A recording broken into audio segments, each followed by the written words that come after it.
नमस्कार दोस्तों, स्वागत है आप सभी का। 69,000 शिक्षक भर्ती समायोजन की बात हो, चाहे 12,460 शिक्षक भर्ती में कोर्ट का भी मामला है, रिक्त पदों पर नियुक्ति का मामला है, 68,500 शिक्षक भर्ती में 5% आरक्षण वाला मामला है, 30-33 कट ऑफ वाले अभ्यर्थी हैं, इनका भी मामला हाई कोर्ट की डिवीज़न बेंच में चल रहा है। और इसके अलावा दोस्तों, जितने भी पुरानी बेसिक की भर्तियां हैं, जो भी उसमें मामले अभी तक पेंडिंग हैं, उनको निस्तारित करने के लिए बेसिक शिक्षा मंत्री जी की तरफ से एक नया बयान जारी किया गया है। और साथ ही साथ सुपर टेट 2022 को लेकर के भी उन्होंने बोला है। और आज जो है बेसिक विभाग में प्रमुख सचिव सर के साथ मीटिंग भी है, प्रमुख सचिव दीपक सर के साथ मीटिंग भी है विभाग के अधिकारियों की।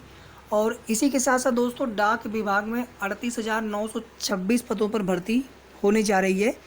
तो पूरा वीडियो आप देखिएगा बिना स्किप किए। वीडियो को आप प्लीज़ लाइक शेयर कर दें, और जिन साथियों ने सब्सक्राइब ना किया हो चैनल को, तो सब्सक्राइब आप ज़रूर कर लें।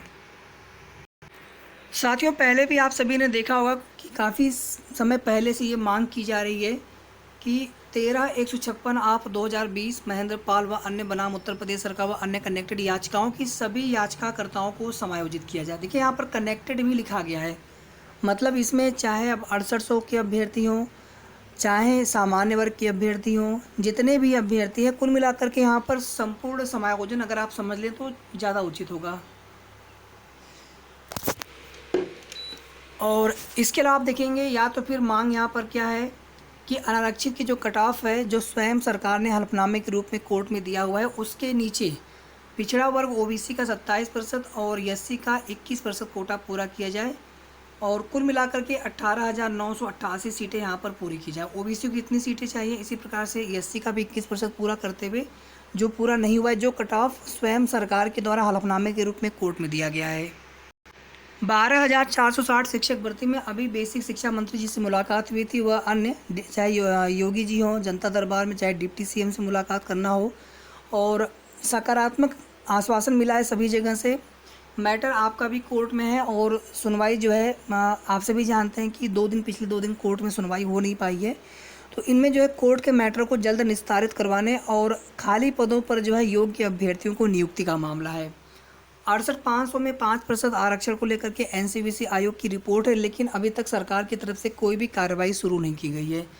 30-33 वाले अभ्यर्थी हैं, उनके पास भी चाहे सिंगल बेंच का ऑर्डर हो, चाहे अभी उनका मामला जो चल रहा है, उनके पास भी कई सारे ऐसे तर्क हैं, ग्राउंड है, जिनके आधार पर जितने भी 30-33 के अभ्यर्थी हैं, उनका समायोजन खाली पदों पर किया जाए।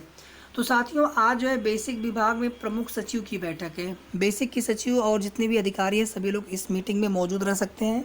और शिक्षा मंत्री जी के ताज़े बयान के अनुसार हम यही यहाँ पर एक उम्मीद लगा सकते हैं कि जल्द इन सभी मामलों पर सरकार के द्वारा निर्णय लिया जाएगा। जैसा कि आप सभी यहाँ पर देख सकते हैं, रिटायर्ड शिक्षकों की दोबारा तैनाती समेत स्कूलों में नई भर्ती के प्लान पर बोले बेसिक शिक्षा मंत्री संदीप सिंह। उत्तर प्रदेश में योगी सरकार के बेसिक शिक्षा मंत्री संदीप सिंह ने टीचर्स की नई भर्ती न करके पुरानी शिक्षक भर्तियों के निस्तारण करने का दावा किया है। यानी कुल मिलाकर के अगर देखा जाए इनके बयान से, इसके पहले भी आप देखेंगे जब 17,000 शिक्षक भर्ती पर सवाल पूछा गया था, तो कोई प्रपोजल नहीं है ऐसा बोला गया था इनकी तरफ से। और कहीं ना कहीं साथियों, कोई भी चीज़ें जो है थोड़ा सा पॉलिटिकल नहीं होनी चाहिए, और जितने भी बेरोजगार प्रशिक्षु हैं उनकी मांग को यहाँ पर सरकार को ध्यान देना चाहिए था, ना कि यहाँ पर आप देखेंगे योगी जी ने पहले एक बार बोला भी था कि बैनर नीचे कर लो, ज़िंदगी भर बेरोजगार ही रह जाओगी। तो साथियों, कहीं ना कहीं आप देखेंगे कि आज किसी को नौकरी मिलती हुई नहीं दिख रही, जो नई भर्ती की आस कर रहे हैं सुपर टेट 2022 में, और जो इनके खुद के हलफनामे के रूप में 51,112 सीटें हैं, चाहे 17,000 का प्रेस नोट हो, लेकिन आप देखेंगे कोई उसका मतलब ही नहीं हो रहा गवर्नमेंट के लिए। और आप देखेंगे जो नए नामांकन बढ़े हैं, उसकी आज की न्यूज़पेपर में ये सब कुछ दिया हुआ है। नए नामांकन के साथ भी आप देखेंगे कि लगभग जो है 17 लाख से ज़्यादा नए छात्र जुड़े हैं। तो 50-60 हज़ार आराम से जो है नए पद यहाँ पर सृजित होने चाहिए। लेकिन आप देखेंगे यहाँ पर कि ये तो डायरेक्टली नहीं बोला गया है कि पुराने रिटायर्ड शिक्षकों को समायोजित किया जाएगा, लेकिन छात्र शिक्षक संख्या अनुपात को बराबर किया जाएगा। साथ ही साथ जितने भी पुरानी भर्तियां हैं, अभी नई भर्ती न करके जितने भी पुरानी शिक्षक भर्तियां हैं, उनके निस्तारण करने का दावा किया गया है। इसके साथ ही प्राइमरी और परिषदीय विद्यालयों में बुनियादी ज़रूरतों को पूरा करने और शिक्षा व्यवस्था में बेहतर सुधार करने का वायदा किया गया है। यहाँ पर भी आप सभी देख सकते हैं, नई भर्ती का नहीं है कोई प्लान, पुरानी भर्तियों का निस्तारण। रिटायर्ड शिक्षकों की पुनः तैनाती के सवाल पर शिक्षा मंत्री ने बताया कि स्कूलों में हमारे शिक्षक पर्याप्त हैं, जल्द ही ऐसी व्यवस्था बनाई जा रही है कि शिक्षक और छात्रों का अनुपात बराबर बना रहे। शिक्षक भर्ती को लेकर मंत्री ने कहा कि अभी सरकार के पास नई भर्ती का कोई प्लान नहीं है, लेकिन पुरानी शिक्षक भर्तियों के निस्तारण को सरकार जो है जल्द पूरा करेगी। यहाँ पर भी आप सभी देख सकते हैं, बेसिक शिक्षा परिषद हर जिले को 20% अधिक नामांकन का दिया गया था लक्ष्य। स्कूलों में बढ़ा दाखिला, कब बढ़ाए जाएंगे शिक्षकों के पद। बेसिक शिक्षा परिषद के 1.5 लाख से अधिक प्राथमिक और उच्च प्राथमिक स्कूलों में अभियान चलाकर छात्र छात्राओं की संख्या तो बढ़ाई जा रही है, लेकिन सबसे अहम सवाल है इन बच्चों को पढ़ाने के लिए शिक्षकों की संख्या कब बढ़ेगी। निःशुल्क एवं अनिवार्य बाल शिक्षा का अधिकार अधिनियम के मुताबिक प्राथमिक स्कूलों में 30 बच्चे और अपर के लिए 35 बच्चों पर एक शिक्षक होना चाहिए। यही नहीं, उच्च प्राथमिक स्कूलों में विज्ञान, गणित, भाषा, सामाजिक विषय का एक शिक्षक होना अनिवार्य है, लेकिन इन मानकों का पालन नहीं हो रहा है। पिछले 3.5 साल में परिषदीय प्राथमिक स्कूलों में शिक्षकों की भर्ती प्रक्रिया शुरू नहीं हो सकी है। ये स्थिति तब है जब प्रदेश सरकार ने 2 साल पहले सुप्रीम कोर्ट में स्वयं स्वीकार किया था कि उस समय, अब सोचिए 2020 की बात है ये, शिक्षकों के 51,112 पद खाली थे। फिर 21 आपका है, फिर 22 चल रहा है आपका।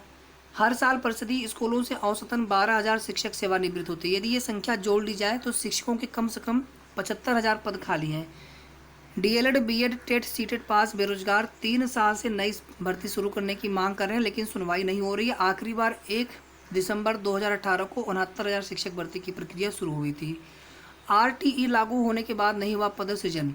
उत्तर प्रदेश में जुलाई 2011 में आरटीई लागू होने के तकरीबन 11 साल बाद भी मानक के अनुरूप शिक्षकों के पद सृजित नहीं हो सके हैं।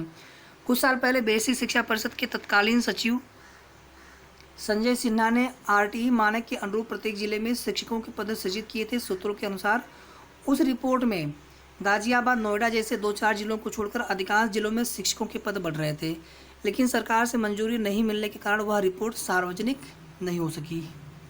17 लाख अतिरिक्त बच्चों का यहाँ पर हुआ है दाखिला।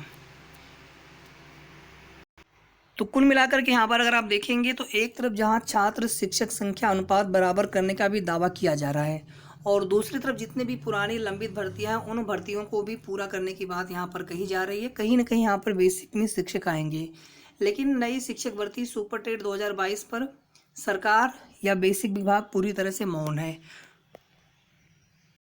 एक सूचना यहाँ पर और देख लीजिए साथियों, डाक विभाग में, भारतीय डाक विभाग में ग्रामीण डाक सेवकों की बम्पर भर्तियां निकाली हैं। 21 राज्यों के विभिन्न पोस्टल सर्कल में कुल 38,926 नियुक्तियां होंगी।